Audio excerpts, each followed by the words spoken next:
Hello guys, उम्मीद है आप लोग खैरियत से होंगे। अभी जो मैं वीडियो लेके आया हूँ वो बेसिकली इंडिया के रुपये के ऊपर है कि ग्लोबली इंडिया का रुपया कितना मुस्तहकम होता जा रहा है और क्या इंडिया अब अपना रुपया इंटरनेशनल ट्रांजेक्शन के लिए यूज कर सकता है जैसे कि डॉलर होता है, क्या डॉलर को टक्कर दे सकता है। ऐसा कुछ है इस वीडियो के अंदर, तो जरा टाइटल नोट कीजिएगा कि इंडिया ने अपनी रुपए की ताकत दिखा दी और डॉलर को एक बड़ा झटका दे दिया। How India is making it's currency global. चलें जरा देखते हैं, नॉलेज टीवी का वीडियो डिस्क्रिप्शन में लिंक मिल जाएगा। भारत ने दिखाई मास्टरमाइंड एबिलिटीज और दिखा दी रुपए की ताकत। अमेरिकी डॉलर को दिया बड़ा झटका। भारत ने अमेरिकी डॉलर की डोमिनेंस को कर दिया है तार तार अपने मास्टरमाइंड स्टेप से। डॉलर और यूरो को पड़ी भारत के मास्टर स्ट्रोक की मार। भारत ने दिखा दिया कि भारत किसी की मनमानी नहीं सहने वाला है, किसी की आपसी दुश्मनी का शिकार नहीं बनने वाला। भारत वो करेगा जिसमें देश की भलाई होगी, चाहे उसके लिए भारत को कितना भी बड़ा रिस्क न लेना पड़े। दोस्तों, भारत वो देश है जहां माएं अपने बच्चों को ये कहकर पालती है कि सर कटा लेना मगर सर झुकाना नहीं। तो ऐसा देश भारत एक करेंसी के सामने कैसे घुटने टेक सकता है? एक करेंसी की डोमिनेंस के कारण कैसे किसी के सामने अपना सर झुका सकता है? लगता है मानो दुनिया में युद्ध का नया आगाज हो चुका है, मगर इस युद्ध में ना घर बर्बाद होंगे, ना कहीं तबाही होगी और ना किसी की जान जाएगी, क्योंकि ये युद्ध इंसानों के बीच नहीं बल्कि करेंसीज के बीच होने वाला है। आपकी क्यूरियोसिटी को न बढ़ाते हुए चलिए आपको बता दें कि आखिर ऐसा कौन सा वॉर किया है भारत ने कि डॉलर की नींव हिल गई है। दोस्तों, बात की शुरुआत यहां से होती है कि पूरी दुनिया में जितना भी इंटरनेशनल ट्रेड होता है उसका 85% 85% सिर्फ और सिर्फ डॉलर के जरिए होता है। तो हर देश के पास फॉरेन रिजर्व में यूएस डॉलर होना बहुत जरूरी है। ये बात यूएस को अच्छे से पता है, इसलिए यूएस कई बार किसी देश के साथ अपने मतभेदों के चलते जिससे उस दूसरे देश का नुकसान हो, यहां तक तो ठीक है क्योंकि ऐसा तो सभी देश करते हैं, लेकिन असली परेशानी तब खड़ी होती है जब सभी देशों को भी यूएस की ऐसी पॉलिसीज में उसका साथ भी देना पड़ता है, चाहे इसमें दूसरे देशों का नुकसान भी क्यों ना हो जाए। क्योंकि अगर किसी ने यूएस का साथ नहीं दिया, उसकी पॉलिसीज का विरोध किया, तो यूएस उसे आसानी से डॉलर इश्यू नहीं करता और जिस देश के पास डॉलर नहीं है वो इंटरनेशनली ट्रेड नहीं कर पाता। ऐसा एक लंबे समय से चलता रहा है। अब ज्यादातर देश यूएस की ऐसी मनमानी से तंग आ गए हैं, मगर मजबूरी है क्योंकि सिक्का तो डॉलर का चलता है। हर देश यूएस डॉलर पर इतना डिपेंडेंट हो चुका है कि ना चाहते हुए भी अमेरिका के आगे सर झुकाना पड़ता है। कोई भी देश तभी अपनी करेंसी इस्तेमाल करने देगा जब उसके लिए कोई फेवर किया जाए।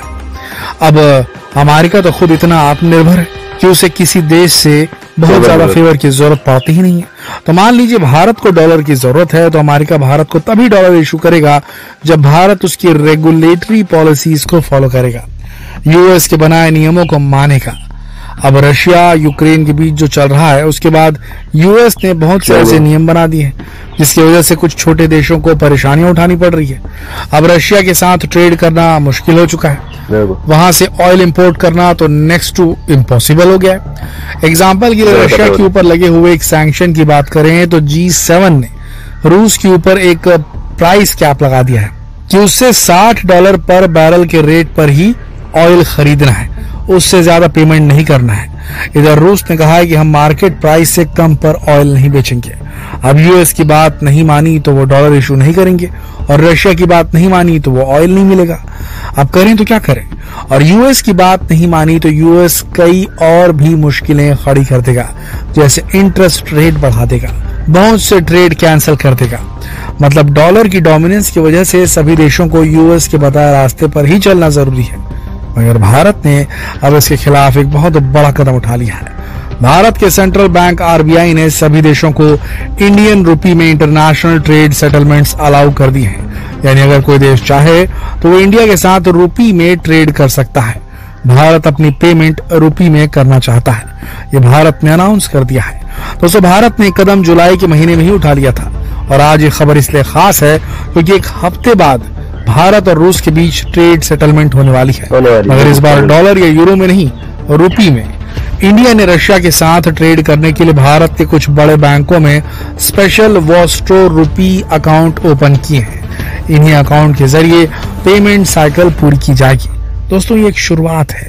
इंटरनेशनल मार्केट में कुछ गिनी चुनी करेंसी जैसे डॉलर, यूरो आदि पर अपनी डिपेंडेंसी को खत्म करने की शुरुआत मात्र है। देखिए, मैंने कुछ कहा था इसी सिलसिले में कि ये जो बन रहा है ना ट्रॉय का, खासतौर पर चाइना से थोड़े से ताल्लुकात खराब चल रहे हैं सरहद के मामले में, लेकिन ट्रेडिंग के मामले में इन दोनों ने हाथ मिलाया था।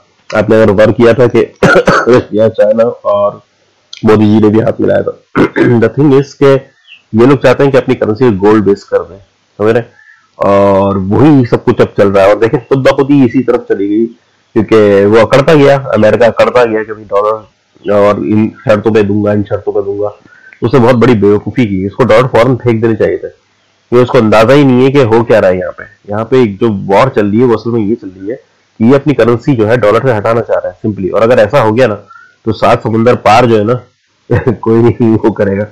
चलो खैर, अभी आगे बढ़ते हैं। दोस्तों, भारत ने सिर्फ रूस से कांटेक्ट नहीं किया है रुपये में ट्रेड सेटलमेंट करने के लिए, बल्कि कुछ और छोटी छोटी कंट्रीज के साथ भी कांटेक्ट किया है। इसमें ज्यादातर वो कंट्रीज शामिल हैं जो अमेरिका द्वारा इंपोज किए गए सैंक्शंस की वजह से रूस, ईरान या वेनेजुएला के साथ ट्रेड नहीं कर पा रही, जैसे मॉरिशस, श्रीलंका, मालावी या अफ्रीकन कंट्रीज वगैरह।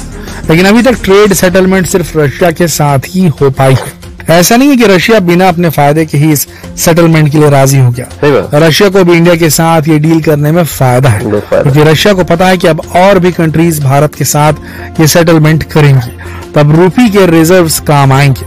और साथ ही रशिया उसके ऊपर लगे सैंक्शंस के कारण अभी कई देशों के साथ व्यापार नहीं कर पा रहा है। और यूएस ने रशिया को डॉलर इशू करने के लिए भी ढेरों सैंक्शंस और बैन लगा दिए हैं। तो रशिया भी अब डॉलर से छुटकारा पाना चाहता है। फिलहाल भारत और चीन ही हैं जो रशिया से पहले की तरह या उससे भी ज्यादा ट्रेड कर रहे हैं। अगर रशिया भारत से ट्रेड नहीं करेगा तो वो यूक्रेन के साथ युद्ध भी कंटिन्यू नहीं कर पाएगा, उसकी इकोनॉमी भी हिल जाएगी। ऐसे कुछ रीजंस की वजह से रशिया भारत के साथ ये ट्रेड सेटलमेंट करने को तैयार हो गया। दोस्तों, रशिया और इंडिया की इस बढ़ती दोस्ती से भारत को एक फायदा और मिला है। दरअसल जब भी भारत को किसी देश से कोई सामान मंगवाना होता है, जैसे ऑयल मंगवाना है, तो भारत के पास उसके लिए टैंकर्स या माल ढोने के लिए कोई भी ट्रांसपोर्टेशन अवेलेबल नहीं है। उसके लिए भी वेस्टर्न कंट्रीज की मदद लेनी पड़ती है। मगर अब रूस ने अपने खुद के टैंकर्स बनवा दिए हैं और भारत को ऑफर किए हैं कि वो रूस से ये सब माल ढोने के लिए उधार ले सकता है। यानी अब भारत को वेस्टर्न कंट्रीज के नियमों के आगे झुकने की कोई जरूरत नहीं है। अब आपके मन में सवाल भी होगा, इंडियन रुपी तो कोई इंटरनेशनल करेंसी नहीं है, तो रूस को रुपी अपने पास रखने से क्या फायदा होगा? दोस्तों, इसके लिए आपको वॉस्ट्रो अकाउंट को ठीक से समझना होगा। जो भी कंट्री भारत की करेंसी में लेन देन करना चाहती है वो भारत के HDFC बैंक, कैनरा बैंक या SBI में वॉस्ट्रो अकाउंट ओपन करेगी। जैसे रशिया के SBER बैंक, स्बर बैंक और VTB ने ओपन किया है। अब इन्हीं वॉस्ट्रो अकाउंट्स के जरिए भारत के और रशिया के बैंक्स आपस में ट्रांजैक्शंस करेंगे। भारत ने कहा है कि वॉस्ट्रो अकाउंट के रुपी सरप्लस बैलेंस को वो देश भारत के किसी प्रोजेक्ट या इन्वेस्टमेंट की पेमेंट के लिए इस्तेमाल कर सकता है, एक्सपोर्ट इंपोर्ट के लिए यूज कर सकता है, या फिर गवर्नमेंट ट्रेजरी बिल्स या गवर्नमेंट सिक्योरिटीज में भी इन्वेस्ट कर सकता है। और भारत को इससे फायदा ये होगा कि अगले 10 से 15 साल में भारतीय रुपए की वैल्यू इंटरनेशनल मार्केट में बढ़ने लगेगी। जितने देश वॉस्ट्रो अकाउंट खोलेंगे उतने ही दूसरे देशों में रुपए की एक्सेप्टेंस बढ़ेगी और उतना ही रुपए इंटरनेशनलाइज होगा। रुपया हर उस देश में अवेलेबल हो जाएगा जिस देश का भारत में वॉस्ट्रो अकाउंट होगा। मॉरिशस और श्रीलंका ने भी भारत के बैंकों में वॉस्ट्रो अकाउंट ओपन करने की प्रोसेस शुरू कर दी है। दोस्तों, आने वाले कुछ सालों में भारत को वो फायदा होगा जो न भारत ने और न किसी और देश ने पहले कभी सोचा होगा। वैसे आपको क्या लगता है, क्या बड़ी बड़ी कंट्रीज भी भारत में वॉस्ट्रो अकाउंट खोलेंगी? करेंसी के इस युद्ध में किसकी होगी जीत और किसकी होगी हार? अपने विचार कमेंट करके हमें जरूर बताएं और इस वीडियो को ज्यादा से ज्यादा शेयर करें ताकि हर भारतीय को जानकारी हो सके कि भारत जब अपनी पर आता है तो कैसे अच्छों की दुनिया हिला देता है। शेयर करें वीडियो फेसबुक पर, व्हाट्सएप पर, यूट्यूब पर। कल फिर मिलते हैं और दिलचस्प वीडियो में। तब तक आप सबका इस वीडियो के अंत तक बने रहने के लिए दिल से धन्यवाद। अब ये सोचे, बड़ी प्यारी बात बताता हूँ मैं आपको कि एक आदमी है, उसने घर लिया अपना पहाड़ की चोटी पे या कहीं बहुत दूर सहरा में नहीं लिया। अब वो जो है कहता है कि यार मेरे पास, अच्छा उसके पास कुछ भी नहीं है ना, हम उससे लेते हैं, हम उससे कहते हैं यार हम तेरा ख्याल करते हैं, हम तेरे को खाना पहुंचा देते हैं, हम उसके बाद खाना पहुंचा देते हैं। अचानक ही उसके हाथ में एक बड़ा सा पत्थर आ जाता है, वो मारना शुरू कर देता है सबको, कहता है पागल हो गया, और सबको मारना शुरू कर देता है। वो कहता है तुम लोग घरों में आके तुम लोगों को मारूंगा। वो कहते हैं यार ये तो पागल हो गया। कहते क्या करें? कहते चलो यार, क्या चाहता है भाई तू? चलो मुझे पैसा चाहिए। ठीक है भाई, पैसा देते रहो। वो ठंडा पड़ा रहता है पागल। अब चक्कर ये कि इस पागल से लोग यूं डरते हैं कि सब पत्थर है, और पत्थर तीनों के पास नहीं है, 3 घरों के पास। लेकिन 3 घरों के पास भी वो पत्थर आ गया तो अब भी वो पागल से डर रहे हैं, क्योंकि आदत पड़ गई ना, आदत पड़ जाती है। फिर उन्होंने सोचा उस पागल से डरते क्यों, उसके पास तो पत्थर है, वो तो हमारे पास भी पत्थर है। तो ऐसा ऐसा उस पागल का डर हटने लग गया, क्योंकि वो तो बहुत दूर सहरा में रह रहा है ना। तो अब वो पागल जो वो बिल्कुल और पागल हो गया, यार ये क्या, मेरा चलता ही इसी तरह। क्योंकि ना उस पागल के पास ह्यूमन रिसोर्सेज है, ना उस पागल के पास कोई ऐसी ज़राअत है जो कि यहाँ पहुंचे, ना कोई वो मैन्युफैक्चरिंग इतनी अच्छी करता है। वो पागल सिर्फ इस वजह से है कि उसने एक पागलपनी की हरकत की थी एक वक्त में, और जिससे बहुत सारा जानी नुकसान हो गया था। तो अब सब लोग उससे डरते हैं कि यार ये तो पागल है, वो तो पागल में तो पत्थर मार दूंगा तो सब डरने लग जाए, दूर हो जाता पागल। तो इस किस्म का इमेज था। तो अब सीन ये है भैया कि डर हट गया उस पागल का। पागल का डर हटने के बाद इस किस्म के इकदाम हो रहे हैं, और अब वक्त ये आ गया कि पागल को भत्ता देना भी बंद किया जा रहा है। जैसे करेंसी है ना, अब अगर अपनी करेंसी यहाँ पे निकल आएगी तो 7 समंदर पार जाके आदमी क्यों वो करेगा कि हाँ भाई कैसे हो, ठीक ठाक हो, खैरियत से हो, सही हो, कुशल मंगल। इतना पेट्रोल लग जाता है एक मीटिंग के अंदर यार, है वहां जाके कौन जाके वो मीटअप करेगा, और मिल क्या रहा है वहां से, मुझे आप जरा ये बताएं। वहां से आता क्या है यहाँ पे, यहाँ से सब सारा वहां जा रहा है, वजह डॉलर है।